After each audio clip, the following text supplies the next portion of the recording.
Good morning student. उन्नयन बिहार पश्चिमी Champaran digital learning Facebook live में आपका स्वागत है। बच्चों, जैसा कि हम सभी जानते हैं, अभी तुरंत ही इंटरमीडिएट का एग्ज़ाम ख़त्म हुआ है और 17 तारीख से मैट्रिक बोर्ड का एग्ज़ाम शुरू होने वाला है। तो निश्चित तौर पर आज मैं बात करूंगी मैट्रिक बोर्ड का जो एग्ज़ाम है आप कैसे लिखें। बोर्ड की परीक्षा लिखते वक्त हम लोग या कोई भी परीक्षा लिखते वक्त हम लोग किन किन बातों पर ध्यान दें, किस तरीका से अपने उत्तर को लिखें ताकि अधिक से अधिक मार्क्स मिल सके और अच्छे नंबर से आप पास हो सके। तो आइए मैं आज बात करती हूँ how to write answer in board exam. तो सबसे पहले मैं ये कहना चाहूँगी, आप कोशिश कुछ इस तरह करें कि आपके प्रयास के बाद सफलता की जो डुगडुगी बजे और आपके रिजल्ट जो आए वो चारों तरफ आपका नाम, आपके माता पिता का नाम, आपके गुरुजनों का नाम रोशन करे और आप 100% 100 मार्क्स ला के बोर्ड एग्जाम में टॉप करें। तो आइए बच्चों, मैं बात करती हूँ आप परीक्षा की तैयारी के लिए किस तरीका से आपने परीक्षा की तैयारी कर रखी है। ये हम लोग जान चुके हैं क्योंकि आप विगत 10 वर्षों की जो बात करते हैं, पहले वर्ष से लेकर 10वीं वर्ष तक की पढ़ाई करने के बाद ही आप आज बोर्ड की परीक्षा देने जा रहे हैं। और हमारे माता पिता गुरुजन भी कहते हैं कि जिंदगी का सबसे फर्स्ट एग्जाम जो होता है, बड़ा एग्जाम लोग कहते हैं कि सबसे बड़े एग्जाम आप लिखने जा रहे हैं। लेकिन आप ये सोचिए कि जिस एग्जाम को आप लिखने जा रहे हैं वो 10 वर्षों की आपका मेहनत का अब फल लाने का समय आ गया है। आप अपने जीवन का सबसे बेहतर प्रदर्शन करें। आपको 100% अपना देना है ताकि आप इतना अच्छा कर सके परीक्षा में कि आपकी उत्तर पुस्तिका जब कभी एग्जामिनर के हाथ में जाए तो आपकी उत्तर पुस्तिका मोती की तरह झलके और आपके लिखे गए आंसर में वो अच्छे से अच्छे मार्क्स दे सके। तो आइए सबसे पहले मैं बात करती हूँ कि परीक्षा के कैसे लिखें। तो हम सभी जानते हैं परीक्षा में पूर्व में उत्तर पुस्तिका में अपना नाम, रोल नंबर लिखना होता था, लेकिन अब आपको सब लिखा रहेगा, रोल नंबर, उत्तर पुस्तिका, ये सारा चीज में उसमें आपका नाम, रोल कोड, रोल नंबर वगैरह लिखा रहेगा। आप उसका मिलान कर ले। बच्चों, आपको उत्तर पुस्तिका मिल जाता है और क्वेश्चन जैसे मिलता है, जब आपके हाथ में प्रश्न पेपर आता है तो सबसे पहले एक बार उस प्रश्न पेपर को हाथ में लेने के साथ ही पूरे प्रश्न को एक बार अच्छी तरह से पढ़ ले। आपके पास पूरे पर्याप्त समय होता है। आपकी जो समय सीमा परीक्षा की होती है इस तरह से बना रहता है कि आप प्रश्न पत्रों को पूरा पढ़ लें, उसके बाद उसका हल शुरू करें। कभी कभी हम लोग क्या करते हैं, आप आत्मविश्वास, कॉन्फिडेंस के साथ पूरी परीक्षा दे लेकिन ओवर कॉन्फिडेंट हो जाते हैं और हम लोग सटीक प्रश्न को लेते हैं और उसको हल करना शुरू कर देते हैं। ऐसी गलती आप न करें। ज्यादा मार्क्स लाना है, बेहतर मार्क्स लाना है तो प्रश्नों को एक बार सभी पढ़ ले, उसके बाद शुरू करें। यहाँ पर मैंने लिखा है इंप्रेशन एग्जामिनर। तो बच्चों, जब कभी आप परीक्षा लिखते हैं, आप देखे होंगे छोटे वर्ग में भी, 9th 10th में भी परीक्षा लिखते होंगे तो आपके गुरुजन आपको सिखाते होंगे ऐसा लिखो कि जब परीक्षा कॉपी सुधारने वाले के हाथ में जाए तो आपकी लिखावट अगर गंदी भी हो लेकिन आप दूर दूर साफ साफ लिखे हैं तो भी उसे साफ झलक नजर आए। तो फर्स्ट इंप्रेशन लास्ट होता है। तो ऐसा हो कि जब कॉपी करेक्शन करने वाला जाए तो आपके उत्तर पुस्तिका को देखकर वो हिचक महसूस नहीं करे, उसको गंदगी अच्छा नहीं लगे कि आपने इधर काट छाट किया है, इधर छोड़ा है। ये नहीं, आप उत्तर पुस्तिका को लिखते वक्त ध्यान रखें, साफ सुथरा लिखे। कोई जरूरी नहीं कि आपकी राइटिंग बहुत अच्छी है, कोई जरूरी नहीं। राइटिंग कैसे भी हो लेकिन दूरी बना के सबके बीच में थोड़ा सा गैप रखे। प्रत्येक प्रश्न के बाद एक लाइन को छोड़े, साफ सुथरा लिखे। दूसरी बात मैं कर रही हूँ, प्रश्न संख्या अवश्य लिखे।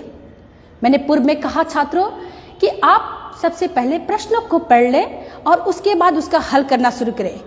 एक उदाहरण दे रही हूँ। मान लीजिए मैं प्रश्न में ले ली और मुझे पहला, दूसरा, तीसरा प्रश्न ठीक से मुझे नहीं आ रहा है, उसका उत्तर बहुत बढ़िया से नहीं आ रहा है।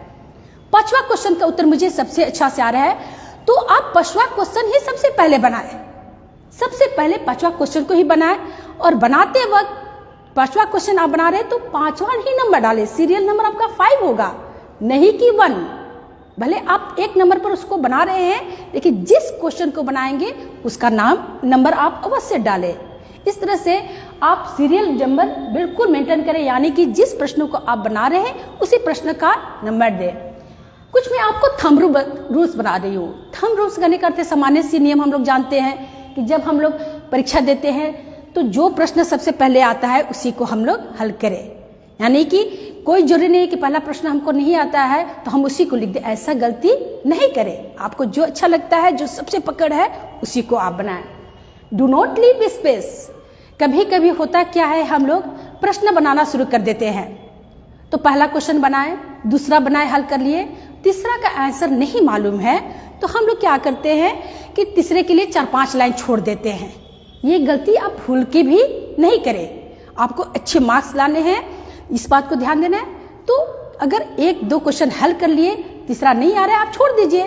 उसके बाद चौथा क्वेश्चन बना रहे हैं तो चौथा क्वेश्चन ही देखिए 4 नंबर डालिए, सीरियल नंबर, लेकिन स्पेस नहीं छोड़े। उसके बाद साफ सुथरा लिखे, जो मैं पहले ही बताई थी, साफ सुथरा लिखे। कहने का तात्पर्य ये है, जब आप प्रश्न का हल करते हैं, बोर्ड परीक्षा में मैं बताऊंगी किस तरह के क्वेश्चन आते हैं, तो प्रश्न को हल करते वक्त हमेशा ध्यान रखें कि जिस प्रश्न का उत्तर जहां समाप्त होता है वहां पर हम लोग 1 लाइन अवश्य छोड़ दें, यानी कि दूसरे क्वेश्चन को बनाने से पहले जो हमने पहले क्वेश्चन को बनाया है वो दोनों के बीच में एक आपका लाइन छूटा होना चाहिए। सबसे महत्वपूर्ण बात, शब्द सीमा को बिल्कुल ध्यान में रखना होगा। विद्यार्थियों, इस चीज को आप गौर से सुने, शब्द सीमा को आप पार नहीं करें। कहने का तात्पर्य यह है, आप क्वेश्चन को जब पढ़ रहे हैं, प्रश्नों को पढ़ रहे हैं, देख लीजिएगा कितने मार्क्स का है और वहां प्रश्न पत्र में निर्देश क्या दिया हुआ है। अगर निर्देश आपको दिया हुआ है, इस प्रश्न का उत्तर आप 1 पंक्ति में दे, 1 वाक्य में दे, 1 शब्द में दे, आप उसी के अंतर्गत ही आप अपना उत्तर लिखे। अगर कोई प्रश्न वस्तुनिष्ठ प्रश्न है, सिर्फ 1 नंबर का है या 2 नंबर का है, या लघु उत्तरीय प्रश्न आपको 2 नंबर या 3 नंबर का है, तो प्रश्न में जो निर्देश दिया गया है आप उसी को फॉलो करते हुए उतना ही उत्तर सीमा जो होता है आपका प्रश्न का उत्तर उसी सब सीमा में लिखे। आप याद रखिएगा, आपको अगर 2 नंबर के लिए 3 पंक्ति का अगर उत्तर देना है तो 3 पंक्ति में भी आपको 2 नंबर के अंदर ही मार्किंग किया जाएगा, मार्क्स मिलेंगे। आप 6 लाइन लिखे, 1 पन्ना लिखे, तो भी आपको उतना ही नंबर दिया जाएगा, यानी कि निर्देश जो दिया गया है उसी के अंतर्गत।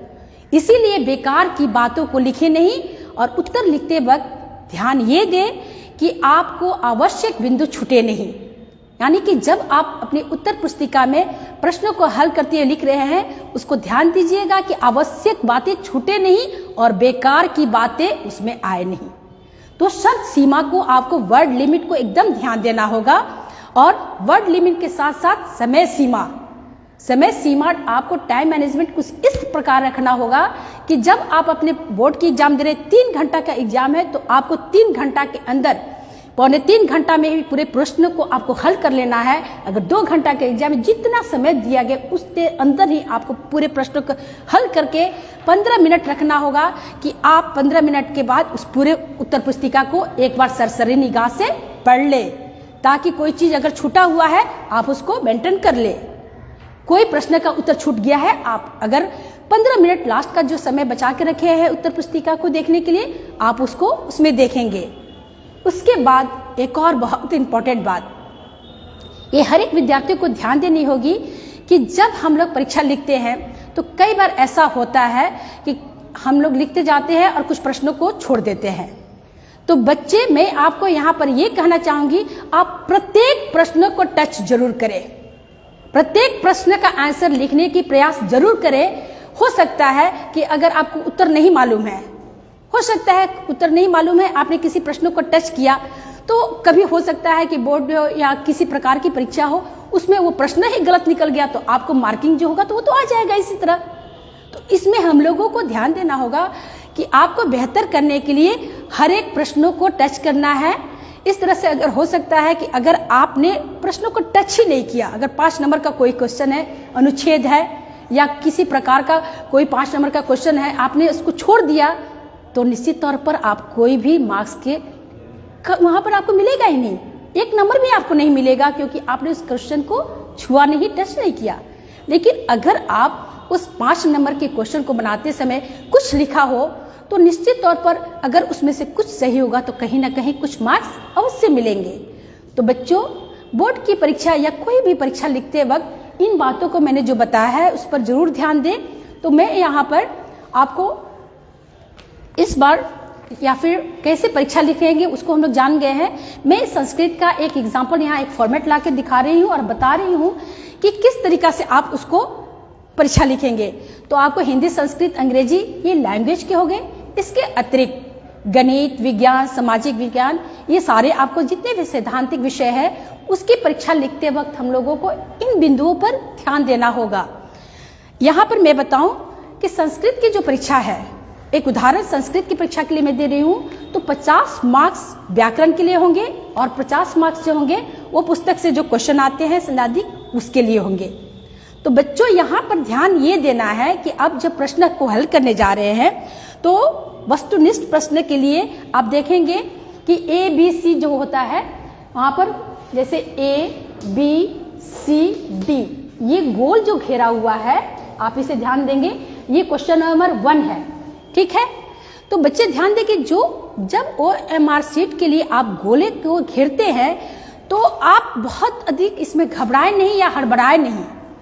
कभी कभी होता क्या है कि हम लोग उत्तर बहुत बढ़िया से जानते हैं, 100% श्योर है कि मेरा ये प्रश्न का उत्तर ये होगा, लेकिन इतने ज़्यादा एक्साइटेड रहते हैं, इतने ज़्यादा ओवर कॉन्फिडेंट हो जाते हैं कि हम लोग क्या करते हैं, अगर मेरा क्वेश्चन 1 नंबर का है जो पहले नंबर और उसका उत्तर बी सही है तो OMR को बी को घेरते वक्त हम लोग इतने हड़बड़ा जाते हैं कि सी पर हम लोग फट से ऐसे ऐसे करके गोला घेर देते हैं। फिर हमको लगा अरे ये तो मैं गलत कर दिया, तो फिर मैं बी को ऐसे कर दिया। तो अगर आप ए बी सी 2-3 गोले को अगर लगातार आप घेर देते हैं तो आपको 1 नंबर भी नहीं मिलेगा, 1 मार्क्स भी आपको नहीं मिलेगा बच्चा।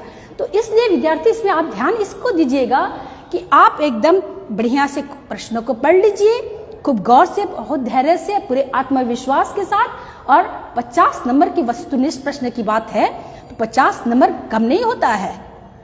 फर्स्ट सेकंड डिवीजन लाने के लिए ये बहुत बड़ी चीज हो जाती है। आपको जितना मार्क्स मिलेगा उसमें ये बहुत महत्व रखता है। तो आप जब OMR को घेरते हैं, गोले को घेरते हैं, तो पूरी तरीके से आप जांच लें कि आपके उत्तर सही है। अगर 2 में आपने टिक लगा दिया तो दोनों ही टिक लगाने के कारण आपको 1 नंबर भी नहीं मिलेगा। यहाँ पर पाठ्य पुस्तक से 50 अंक के क्वेश्चन आते हैं। संस्कृत परीक्षा की मैं बात करूं तो उसमें पाठ्य पुस्तक से 50 अंक की बात करते हैं। तो वहां पर सबसे पहले आप देखेंगे कि आपको 50 अंक व्याकरण से होंगे और 50 अंक आपको पाठ्य पुस्तक से। उसमें थोड़ा मैं हिंट्स देना चाहूंगी कि आप किस तरीका से उसको लिखें कि ज्यादा नंबर आपको मिल सके। आप देखिएगा 50 नंबर जो मैंने वस्तुनिष्ठ प्रश्न के बारे में बताया है, आप उसको हल कर लिए। OMR शीट में जो गोल घेरे हैं उसको आपने बना लिया। अब 50 नंबर के लिए अन्य क्वेश्चन जो होते हैं उसमें से सबसे पहले अपठित, ये पाठ की ये बोल रहे हैं, गद्यांश की बात कर रहे हैं, उसमें से आपको मैं कुछ बताऊं कि आप देखिएगा पत्र लेखन संस्कृत में आता है और पत्र लेखन 8 मार्क्स का होता है। 8 मार्क्स के पत्र लेखन होते हैं और उसमें 2 प्रकार का, एक आवेदन पत्र लिखना होता है और दूसरा पत्र लिखना होता है। किसी रिश्तेदार या किसी को भी आपको पत्र लिखना रहता है और दोनों के जो नंबर होते हैं वो 4-4 नंबर के होते हैं। 4 मार्क्स आपको आवेदन पत्र में और 4 मार्क्स आपको पत्र लेखन में होगा। और इसमें जो होता है आपको उत्तर देने के लिए आपको 4 की बात करते हैं, इसमें भी आपको विकल्प दिए रहते हैं, उसमें से आपको चुन के लिखना रहता है। तो बच्चे आप इसमें ध्यान ये दीजिएगा, आप जब आवेदन पत्र या फिर पत्र जो लिख रहे हैं जिसमें से 2 को लिखना है, आप उसी प्रश्नों को हल करें जिस पर आपकी पूरी पकड़ हो, जिसमें आपको ज्यादा से ज्यादा मार्क्स आ सके, आप उसे हल करें। उसके बाद है आपको अनुच्छेद लेखन। अनुच्छेद लेखन की मैं बात कर रही हूँ। अनुच्छेद लेखन के लिए आपको प्रश्न की संख्या 5 होती है। 5 अनुच्छेद लिखने के लिए आपको प्रश्न दिए जाते हैं और जिसमें से आपको हल करना रहता है, एक को हल करना रहता है और उसमें भी अच्छे मार्क्स होते हैं, आपको 7 नंबर रहते हैं। तो जब अनुच्छेद लेखन की बात करते हैं तो सपोज मैं एक उदाहरण दे रही है, गंगा नदी आपका हो गया, पुस्तकालय हो गया, फिर अन्य किसी भी, मान लीजिए किसी महापुरुष का नाम दे दिया। इस तरह से अगर आपके पास अनुच्छेद लेखन के लिए 5 विकल्प है तो हम लोग को लगता है कि मुझे सबको आता है, गंगा पर भी मैं लिख दूंगा या फिर से आपको पुस्तकालय पर भी लिख दूंगा। लेकिन जब हम शुरुआत करते हैं तो 2 से 3 पंक्ति ही लिखते हैं, उसके बाद हम लोग भूल जाते हैं कि क्या लिखना है। ऐसे में आप कोशिश कीजिएगा अनुच्छेद में जिस अनुच्छेद को आपने बहुत बेहतर तरीके से तैयारी कर रखा है, जिसके बारे में आपको जानकारी है, उसे ही लिखे। और उसके लिए एक छोटा सा हिंट्स मैं दूं कि अनुच्छेद लिखते वक्त संस्कृत में आप ध्यान दीजिएगा छोटे छोटे वाक्य हो। जितने छोटे वाक्य होंगे उतनी अशुद्धता आपको कम होगी, शुद्ध रहेंगे और आपको अच्छा से मार्क्स मिलेगा। इसके अतिरिक्त संस्कृत के अनुवाद की बात करते हैं तो संस्कृत अनुवाद 12 रहता है। संस्कृत में अनुवाद में 12 रहते हैं, जिसमें से आपको 6 बनाना है। तो आप बढ़िया से पढ़ लीजिएगा। ये नहीं कि आपको 12 मिला आप स्टार्ट कीजिए, निर्देश आपने पढ़ा ही नहीं कि प्रश्न में दिया गया है कि नहीं 6 अनुवाद को बनाए, आपने प्रश्न नहीं पढ़ा और सटीक शुरू किए, 1 से लेकर 12 हल करना शुरू कर दिए। ऐसी गलती भूल के भी नहीं करें। आप जब अनुवाद बनाएंगे उस समय आप प्रश्नों को देख लें और अनुवाद के लिए भी वही नियम को अपनाएंगे। मान लीजिए आपको 1 से लेके यहाँ 12 तक है, आपको जो अनुवाद आता है उसी को आप हल करें। अगर 1 नंबर का अनुवाद आता है उसको ही आप अनुवाद करें, चाहे 5वां नंबर को आता है 8वां नंबर को, यानी कि जिस अनुवाद को आप शुद्ध लिख सकते हैं उसी अनुवाद को बनाएं। इसके अतिरिक्त आपको लघु उत्तरीय प्रश्न की बात करते हैं। लघु उत्तरीय प्रश्न आपको 15 होते हैं और जिसमें से आपको 8 बनाना रहता है। लघु उत्तरीय प्रश्नों को भी बनाते वक्त हम लोग ध्यान देंगे कि आपके पास विकल्प पूरा है और इस विकल्प में से आप उसी प्रश्नों को बनाए, उसी लघु उत्तर को लिखे जिसका आप जानते हैं, जिसकी तैयारी आपने कर रखी है। इसके अतिरिक्त जो मैंने बताया था कि संस्कृत में 50 नंबर आपको व्याकरण के होते हैं, तो व्याकरण में जब दिखते हैं तो आपको व्याकरण में भी देखिएगा संधि, समास, प्रत्यय, उपसर्ग, ये सारी चीज आते हैं। तो इसको भी हम लोग हल करते वक्त ध्यान देंगे। आप जब व्याकरण को हल करेंगे तो जिस प्रकार के प्रश्न दिए गए हैं, अगर 8 नंबर पर आपको प्रत्यय वाला क्वेश्चन दे दिया गया है, 10 नंबर पर आपको उपसर्ग वाला दे दिया गया है, तो हो सकता है आपको 8 नंबर का नहीं आ रहा है, तो पहले आप 10 नंबर वाले को बना लीजिए। यानी कि जब आप व्याकरण को बना रहे हैं या फिर आप सैद्धांतिक जिसको बना रहे हैं या लघु उत्तरीय को बना रहे हैं, तो वही चीज करें जो मैंने यहाँ लिखा है। जो प्रश्न सबसे अच्छा से आता है उसी को बनाएं।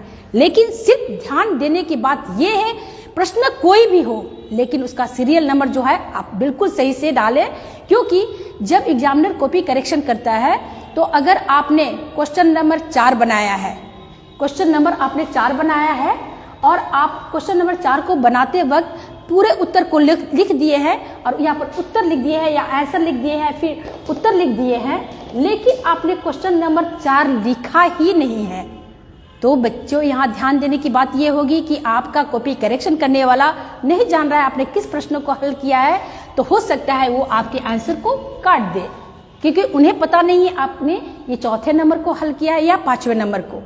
तो इस प्रकार से आइए अभी इस बार जब आप एग्जाम देने जा रहे हैं बोर्ड की परीक्षा से, एक पूरे धैर्य के साथ लिखें। और जहां तक मुझे लग रहा है आपकी तैयारी पूर्ण हो चुकी है।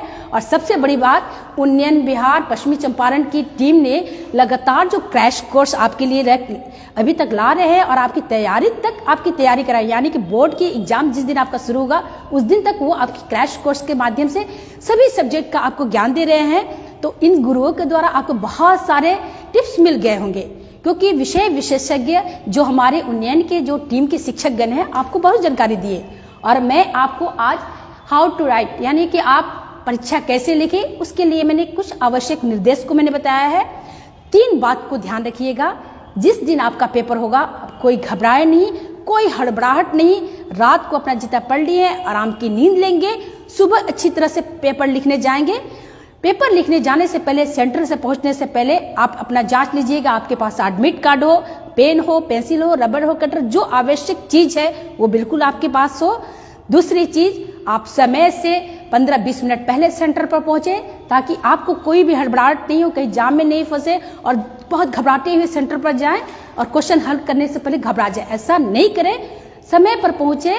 और जब प्रश्नों को आपको हल करना है, क्वेश्चन पेपर मिले तो सबसे पहले उसको एक बार सरसरी निगाह से पूरे क्वेश्चन को देख लें और तब हल करें। दूसरी चीज, अपने आत्मविश्वास को डिगने नहीं दे, क्योंकि इसमें आपको अपने जिंदगी का 100% सबसे बेहतर प्रदर्शन करना है और आपके बेहतर प्रदर्शन आपके अच्छे मार्क्स लाएंगे। तो पूरे यूनियन टीम के द्वारा जो गुरुजन ने आपको क्रैश कोर्स में बहुत ज्ञान दिया है, आपने अपनी तैयारी की है, आपके विद्यालय के गुरुजन ने आपको बहुत कुछ पढ़ा के रखा है। अब जहां से भी ज्ञान अर्जित किए हैं अपने पुस्तक से, उसे जरूर देखें। अभी जो समय है, इस समय में 2-3 दिन में आप उस विषय पर ज्यादा फोकस कर लें। जो विषय थोड़ा सा कमजोर हो उसको थोड़ा सा एक बार रिपीट कर लें। जिस दिन आपका जो पेपर रहता है उसके एक दिन पूर्व उसे एक नजर जरूर डाल दें। परीक्षा लिखने से पहले कोई बात फिर से मैं कहूँ, घबराहट नहीं होनी चाहिए, पूरे आत्मविश्वास के साथ लिखें। मैं यही कहूंगी, बहुत सारी शुभकामनाएं, आप बेहतर लिखें, आपकी परीक्षा अच्छा हो, हम सभी की शुभकामनाएं हैं। और उतना अच्छा करें कि आप 100% मार्क्स लाके मैट्रिक बोर्ड में अव्वल करें। पश्चिमी चंपारण बिहार अपना नाम, गुरुजनों का नाम और अपने माता पिता का नाम रोशन करें। All the best.